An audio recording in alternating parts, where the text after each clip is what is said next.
How to sign up for DoorDash. To sign up for DoorDash, you may follow up these steps. So you can either visit the Dasher sign up website or you may download the application onto your device.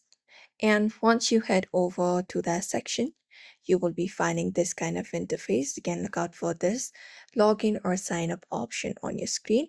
If you have not created an account, you can easily find this section. So you just need to head over and look out for this section. So what you can do is you can provide your email, phone number, or zip code and then create a password.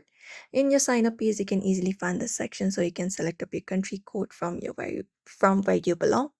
After that, enter your phone number in this section and look out for this continue with phone option, or you can even use a different account if you prefer. For example, Google, Facebook, or Apple, you can look out for any of the method, look out for sign up option. And here, what you're going to do is you're going to enter your full name and other required information. Type in your first name, your last name, your email address. After that, your country code and your mobile number. After that, look out for sign up option, confirm it, select how you want to receive your earnings, and that is where you'll manage your delivery and track your earnings. Once your background check is complete and your account is approved, you can start accepting delivery requests, and that is how you basically are signed up for DoorDash. So that is it. You may follow up this method in order to do so. So therefore, I hope this video was helpful. Give it a thumbs up and subscribe for more tips and tutorials.